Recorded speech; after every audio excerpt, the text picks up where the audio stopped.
छोटू छलिया ने कहा हीरा का कंगन है। तो ये प्यारा सा तोहफा जो मिला हुआ है हीरा का कंगन, तो हीरे का कंगन आया कहाँ से? कहाँ से दिया आपने राबड़ी देवी जी? आपको किसने दिया? या आपने कब खरीदा?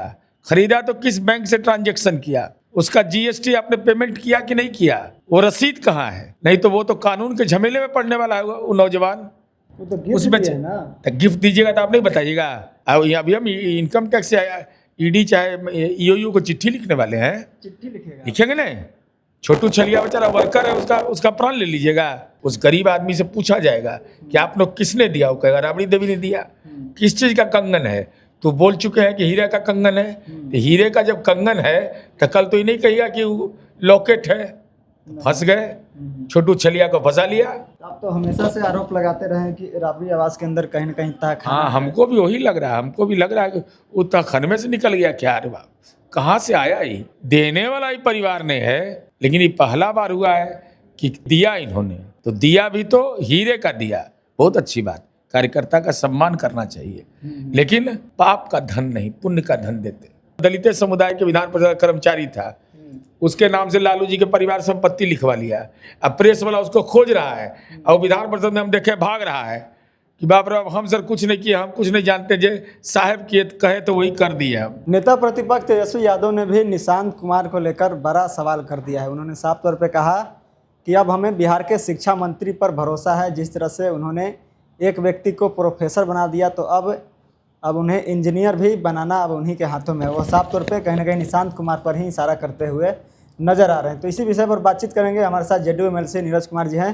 तेजस्वी यादव तो कह रहे हैं कि अब शिक्षा मंत्री जी पर भरोसा है, एक को तो प्रोफेसर बना ही दिए, अब इंजीनियर भी बना देंगे। निशांत कुमार माननीय सम्राट चौधरी जी से मेरा विनम्र अनुरोध है कि एक चरवाहा विद्यालय की आप स्थापना कर दीजिए। चूंकि शिक्षा मंत्री इंजीनियरिंग में दाखिला करवा सकते हैं, यह हमको ज्ञान तेजस्वी यादव से ही मिला।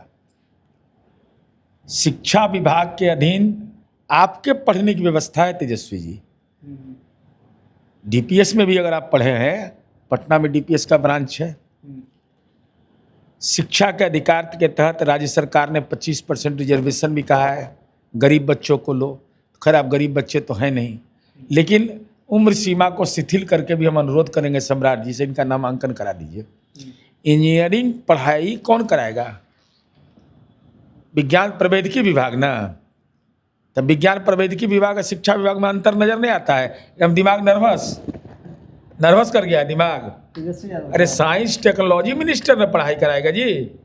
अगर उनकी बात को माना जाए तो एजुकेशन मिनिस्टर का ही जिम्मा है, तो नर्सिंग का पढ़ाई का जिम्मा भी एजुकेशन मिनिस्टर का है। इंजीनियरिंग पॉलिटेक्निक की पढ़ाई कौन कराएगा? यह है साइंस टेक्नोलॉजी मिनिस्टर का दायित्व। और आप सवाल पूछ रहे हैं, कह रहे हैं शिक्षा मंत्री को, तब पहले अपने ज्ञान का को दुरुस्त कर लिए।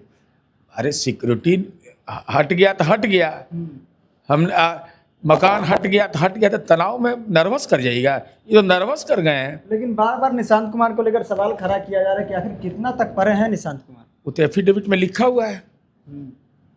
बीआईटी मिश्रा में नहीं पढ़े हैं, 5 सेमेस्टर नहीं पास किए हैं, साइंस कॉलेज में नहीं पढ़े हैं। कहा जा रहा है कि 12th तक ही पढ़ाई किए हैं। 12th कहीं तक कम कहीं बेसी बताया जा रहा है उनकी पढ़ाई के तो एफिडेविटों में कम बेसी है। वो है तेजस्वी यादव वाला अंतर। अरे एफिडेविट तो एफिडेविट है ना जी, पब्लिक डोमेन का चीज है ना। अच्छा, निशांत कुमार को लेकर यह भी कहा जा रहा है एमएलसी चुनाव में जिस तरह से उन्हें हल्फनामा दिया, उसमें कई संपत्ति का भी ब्यौरा दिया, फिर उनके पास कई गाड़ी भी है, तो वो कहीं नौकरी भी नहीं करते थे। तो ये सब चीजें कहाँ से हुआ ये बता दें। उनकी माँ शिक्षिका रही है और सरकारी विद्यालय हाई स्कूल विद्यालय की शिक्षिका रही है। तो उनका असमय दुखद मृत्यु हो गया, तो उनको पेंशन का लाभ मिलेगा कि नहीं? आश्रित को तो पेंशन से, अरे हम पूछ रहे हैं, पेंशन का लाभ मिलेगा? लाभ तो मिलेगा। पैतृक संपत्ति कल्याण बिघा में था, बख्तियारपुर में घर है, क्या और कहीं है विस्तार हुआ है? इसलिए निशांत कुमार पर दाग लगाने वाले को बहुत मेहनत करना पड़ेगा। नहीं, इतना महंगा गाड़ी, आप तो बोलेंगे शिक्षा में काम करती थी तो महंगी गाड़ी, फिर अभी आपको अगर चाहिए तब पढ़ाई के लिए लोन बैंक नहीं देगा आपको। अभी आप अप्लाई करिए, आपका सीवी ठीक होना चाहिए। आप कहिए कि हमको कौन होता है बड़का गाड़ी फॉर्च्यूनर, उसके लिए लोन दे दीजिए, बैंक तुरंत लोन दे देगा आपको। बड़ा गाड़ी लेना होगा तब। तुरंत ट्रक लेना है तुरंत दे देगा लोन। पढ़ाई के लिए लोन नहीं देगा बैंक, उसके लिए स्टूडेंट क्रेडिट कार्ड चाहिए। बैंक के उदारीकरण के बाद, अच्छा ये विधायक लोग जो जीत के आते हैं तब वेतनमो नहीं मिला होकर पहले फॉर्च्यूनर पर किसे चढ़ जाता है सब। विधानसभा लोन देता है हम लोग को ना, अरे 2% पर लोन देता है हम लोग को ना, मिनिमम इंटरेस्ट पर। तब हम लोग उसको खरीदते हैं, उसमें अपना पूंजी भी लोग लगाते हैं। लेकिन यहाँ विधायक बने नहीं, फॉर्च्यूनर खरीद लिए। फॉर्च्यूनर, एगो से तो पहचान में नहीं करेगा कोई, 3-4 गो लगातार एक के नंबर के, एक के रंग के, काला बैंगनी नीला, पहचान बनाने के लिए भी लोग आजकल करते हैं। लेकिन मेरा सवाल यही है, तेजस्वी जी आज आप बता दीजिए कि क्या शिक्षा मंत्री इंजीनियरिंग कॉलेज में दाखिला करवा सकते हैं? अगर हाँ तो बताइए। तो साइंस टेक्नोलॉजी विभाग का काम क्या यह बता दीजिए। जिसको इतना भी ज्ञान नहीं हो उनके ज्ञान पर कौन सवाल खड़ा कर सकता है? अच्छा, कल आपने वीडियो देखा सर, जिस तरह से लालू प्रसाद यादव जी का जन्मदिन मनाया जा रहा था, छोटू छलिया जो कलाकार हैं उनको राबड़ी देवी जी कंगन गिफ्ट करते हुए नजर आए।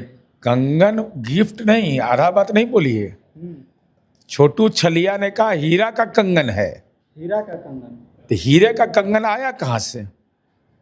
कहाँ से दिया आपने राबड़ी देवी जी? आपको किसने दिया? या आपने कब खरीदा? खरीदा तो किस बैंक से ट्रांजैक्शन किया? उसका जीएसटी आपने पेमेंट किया कि नहीं किया?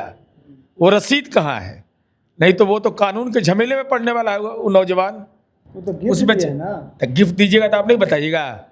आप राज्यपाल के नाम से जमीन लिखिएगा तो आपको डीएम लिख के देंगे कि विद्यालय बनाने के लिए दे रहे हैं, इन्हें कि कल भूसगर बना दीजिए उसमें। ये नियम है। अगर आपको आय व्यय का विवरणी देना है तो आप देना है, फिर भी हाँ देना पड़ेगा। तब अभी हम इनकम टैक्स ईडी चाहे ईओयू को चिट्ठी लिखने वाले हैं, चिट्ठी लिखेंगे ना। छोटू छलिया बेचारा वर्कर है, उसका प्राण ले लीजिएगा। वही हाल होगा कि जो बेचारा एक दलित समुदाय के विधान परिषद कर्मचारी था, उसके नाम से लालू जी के परिवार संपत्ति लिखवा लिया। अब प्रेस वाला उसको खोज रहा है और विधान परिषद में हम देखे भाग रहा है कि बाप रे हम सर कुछ नहीं किए, हम कुछ नहीं जानते, जे साहब किए कहे तो वही कर दिए हम। तो बेचारा परेशानी में पड़ गया कि नहीं? मतलब आपका कहना है कि अभी गिफ्ट दिए हैं, बाद में आगे चलकर ले भी लेंगे? नहीं, ले नहीं लीजिए। लेना देना तो आपका काम है, लेकिन अगर हीरे का कंगन आपने दिया है जो छोटू छलिया कह रहा है, तो हीरे के कंगन का रसीद बताना होगा। जीएसटी मिला कि दिया गया कि नहीं, चूंकि आप देने वाले हैं तो आपको दिखाना पड़ेगा। उस गरीब आदमी से पूछा जाएगा कि आप लोग किसने दिया? वो कहेगा राबड़ी देवी ने दिया। किस चीज़ का कंगन है? तो बोल चुके हैं कि हीरे का कंगन है। तो हीरे का जब कंगन है तो कल तो ये नहीं कहिएगा कि लॉकेट है। फंस गए, छोटू छलिया को फंसा लिया। अब राबड़ी देवी जी को बताना पड़ेगा कि अगर खरीदे हैं तो बैंक से कब आपने ट्रांजैक्शन किया, पेमेंट कैसे किया। साथ ही साथ आपको यह बताना पड़ेगा इस पर कि जीएसटी आपने टैक्स दिया है कि नहीं। पूरा कंगन का ब्यौरा देना पड़ेगा राबड़ी। बिल्कुल, हर आदमी को देना है। ऐसे ही आप जूता खरीदने जाइएगा तो बिना रसीद के चले आइएगा आप, तो जीएसटी का चोरी करने में आप भी साथ खड़े हैं। आप तो हमेशा से आरोप लगाते रहे कि राबड़ी आवास के अंदर कहीं न कहीं तहखाना। हाँ, हमको भी वही लग रहा है। हमको भी लग रहा है कि वो तहखाने से निकल गया क्या। अरे बाप, कहाँ से आया ये? देने वाला ही परिवार ने है, लेकिन ये पहला बार हुआ है कि दिया इन्होंने। तो दिया भी तो हीरे का दिया, बहुत अच्छी बात। कार्यकर्ता का सम्मान करना चाहिए, लेकिन पाप का धन नहीं, पुण्य का धन देते तो अच्छा लगता है। इसलिए तो धन का खोजबीन करेंगे। तो हमारे साथ जेडीयू एमएलसी नीरज कुमार जी थे। कई मुद्दों को लेकर हमने इनसे बातचीत की है। बातचीत को लेकर आप क्या कुछ सोचते हैं, अपना राय हमें दे सकते हैं। बहुत बहुत धन्यवाद।